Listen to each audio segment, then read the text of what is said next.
Bank negara berkemungkinan besar akan menaikkan kadar OPR sebanyak 25 mata asas lagi semasa mesyuarat Jawatankuasa Dasar Monetari terakhir 2022 pada 22 November, berikutan momentum peningkatan inflasi dalam negara. Nota penyelidikan MIDF Research berkata, inflasi teras mencecah paras ke muncak baharu apabila meningkat 3.8% pada Ogos 2022 berbanding setahun lalu, dengan permintaan domestik terus mengukur. Firma penyelidikan itu berkata, inflasi teras juga masih lagi merekodkan peningkatan 0.6% berbanding bulan sebelumnya, manakala inflasi utama terus melonjak sebanyak 4.7%, tertinggi sejak April 2021.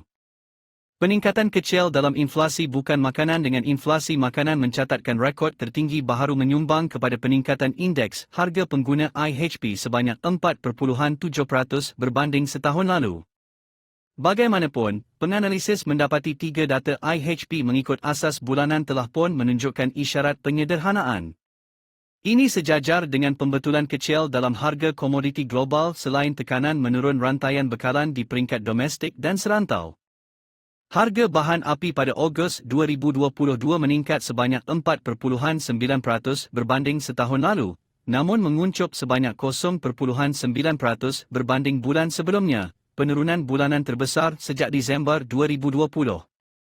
Katanya, ia sejajar dengan penurunan harga komoditi dengan minyak mentah Brent susut kepada $96.5 setong bulan lalu selepas berlegar di atas $100 setong sejak Februari lalu. Selagi kerajaan mengekalkan mekanisme subsidi bahan api sedia ada, penganalisis melihat inflasi bahan api dan tekanan inflasi keseluruhan akan kekal stabil. Namun dalam masa sama, kadar inflasi bukan bahan api mencatatkan rekod tertinggi 5.7% yang antara disebabkan oleh kelemahan ringgit kata penganalisis.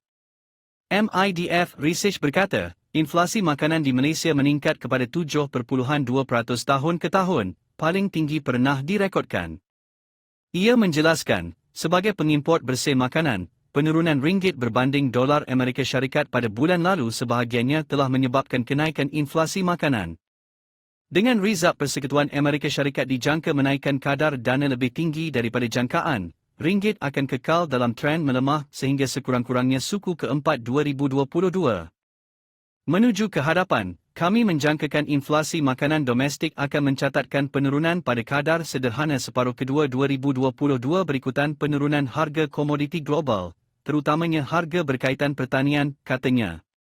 Ahli ekonomi CGSCIMB, Nazmi Idrus, pula berkata inflasi berkemungkinan telah memuncak sama ada pada Ogos atau September 2022, dengan peningkatannya berpotensi lebih rendah dalam bulan-bulan akan datang untuk berada hampir kepada 4% menjelang akhir tahun ini dan ke arah 3% menjelang akhir 2023.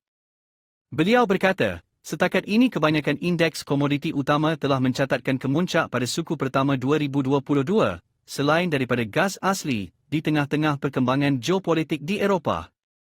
Disebabkan itu, tekanan harga terhadap item utama seperti ayam, telur dan minyak masak akan turun apabila kos input berkurangan. Namun demikian, satu kebimbangan yang kita alami adalah inflasi diimport daripada kelemahan ringgit yang akan menyebabkan kos barangan lebih tinggi, katanya.